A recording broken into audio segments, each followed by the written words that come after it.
saya Ramona Sesolo, NIM 19111011075. Perkenalkan, nama saya Ripka Berliana Tulung, NIM 19077.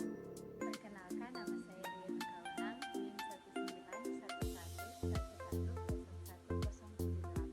NIM 19111011078. Perkenalkan, nama saya Iksan Septian Tome dengan NIM 1911111011084. Perkenalkan, nama saya Ayun Kusuma Mamunto, NIM 19111011085. Perkenalkan, nama saya Ainisa Bella Geraldine, NIM 19086. Perkenalkan, nama saya Trivena Lomban, NIM 19177, kelas 2B. Baik, terima kasih atas kesempatan yang diberikan kepada kami kelompok 6, dan pada saat ini kami akan memaparkan hasil diskusi kami dengan judul materi gizi pada bayi dan balita. Kebutuhan gizi bayi yang pertama, energi. Kebutuhan energi bayi yang cukup selama tahun pertama kehidupan sangat bervariasi menurut usia dan berat badan. Dan yang kedua, cairan. Kebutuhan bayi akan cairan berkaitan dengan asupan kalori, suhu lingkungan, kegiatan fisik, kecepatan pertumbuhan, dan berat jenis air seni. Dan yang ketiga, lemak. Lemak minimal harus menyediakan 30% energi yang dibutuhkan saja untuk mencukupi kebutuhan energi, tetapi juga untuk memudahkan penyerapan asam lemak esensial, vitamin yang terlarut dalam lemak, kalsium, serta mineral lain. Dan yang keempat, karbohidrat. Kebutuhan akan karbohidrat bergantung pada besarnya kebutuhan akan kalori. Jenis karbohidrat yang sebaiknya diberikan adalah laktosa bukan sukrosa, karena laktosa bermanfaat untuk pencernaan bayi. Yang kelima, protein. Besaran pasokan protein dihitung berdasarkan kebutuhan untuk berkembang dan jumlah nitrogen yang hilang lewat air seni, tinja, dan kulit. Dan yang terakhir, vitamin dan mineral. Air susu ibu yang sehat dan cukup makan dianggap cukup mengandung elemen kalimut, kecuali vitamin D dan beberapa daerah tertentu. Selanjutnya, gizi bayi usia 0-6 bulan. Pada usia bayi 0-6 bulan, makanan yang paling tepat untuk diberikan adalah ASI. Selain komposisi zat gizinya lengkap, ASI juga paling aman untuk melindungi sistem pencernaan bayi yang masih rentan. Pemberian ASI pada masa 0-6 bulan dinamakan ASI eksklusif, yakni tidak memberikan makanan atau minuman lain kecuali ASI. Gizi pada bayi usia 6-9 bulan. Pada usia ini, bayi akan membutuhkan makanan lebih banyak, mengingat berat badan bayi yang akan bertambah 2 kali lipat dari berat badan pada waktu lahir. Maka ASI saja tidak dapat memenuhi kebutuhan gizi bayi, sehingga dibutuhkan makanan tambahan yang disebut pendamping ASI. Selanjutnya, gizi bayi usia 9-12 bulan.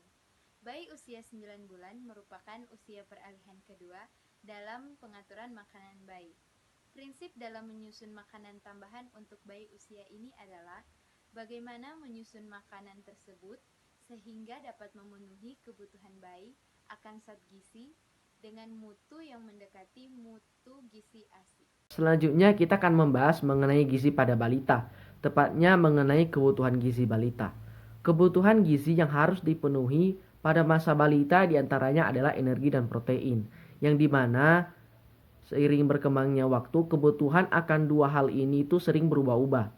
Kebutuhan energi sehari anak untuk tahun pertama kurang lebih adalah 100-120 kilokalori per kilogram berat badan.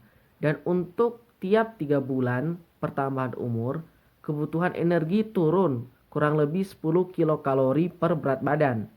Dan kemudian akan meningkat lagi menjadi 100 kilokalori setiap tahun pertama untuk menutupi kebutuhan yang berhubungan dengan kecepatan pertumbuhan yang sangat pesat pada waktu tersebut.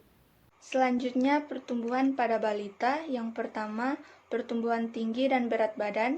Yang kedua, perkembangan indera. Yang ketiga, pertumbuhan gigi. Yang keempat, ukuran kepala atau lingkar kepala. Yang kelima, pertumbuhan otot.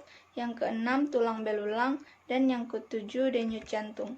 Selanjutnya, perkembangan pada balita usia 12-18 bulan. Perkembangan fisik dan mental antara lain: yang pertama, berjalan sendiri tanpa jatuh. Yang kedua, berjalan dan mengeksplorasi sekeliling rumah. Yang ketiga, menyusun 2-3 kotak. Yang keempat, memungut benda kecil seperti kacang dengan ibu jari dan telunjuk. Yang kelima, minum sendiri dari gelas tanpa tumpah. Yang keenam, dapat mengatakan 5-10 kata. Yang ketujuh, mengungkapkan keinginan secara sederhana. Dan yang kedelapan, memperlihatkan rasa cemburu dan bersaing. Selanjutnya adalah usia 18-24 bulan. Perkembangan fisik dan mental pada usia ini antara lain yang pertama, naik turun tangga. Yang kedua, berjalan mundur sedikitnya 5 langkah. Yang ketiga, menunjuk bagian tubuh dan menyebut namanya. Yang keempat, mencoret-coret dengan alat tulis. Yang kelima, menyusun 2 kata. Yang keenam, belajar makan sendiri. Yang ketujuh, menggambar garis di kertas atau di pasir. Yang kedelapan, mulai belajar mengontrol buang air besar dan buang air kecil. Yang kesembilan, menaruh minat terhadap apa yang dikerjakan oleh orang yang lebih dewasa. Selanjutnya, usia 2-3 tahun. Perkembangan fisik dan mental pada usia ini antara lain, yang pertama, belajar meloncat, memanjat, dan melompat. Yang kedua, membuat jembatan dengan 3 kotak. Yang ketiga, mampu menyusun kalimat. Yang keempat, menggunakan kata saya, bertanya, dan mengerti kata yang ditunjukkan untuknya. Yang kelima, bermain bersama dengan anak yang lain dan menyadari adanya lingkungan lain di luar keluarganya. Selanjutnya, usia 3-4 tahun, perkembangan fisik dan mental. A. Belajar berpakaian dan membuka pakaian sendiri. B. Mengenal 2-3 warna. C. Menyebut namanya, jenis kelamin, dan umur. D. Mulai banyak bertanya. E. Mengenal sisi atas, bawah, muka, dan belakang. F. Mendengarkan cerita. G. Bermain dengan anak lain. Selanjutnya, usia 4-5 tahun, perkembangan fisik dan mental. A. Melompat dan menari. B. Pandai bicara. C. Dapat menghitung jari-jarinya. D. Mendengar dan mengulang hal penting dan bercerita. E. Minat kepada kata baru dan artinya. F. Memprotes bila dilarang apa yang diinginkannya. G. Minat kepada aktivitas orang dewasa. Terima kasih.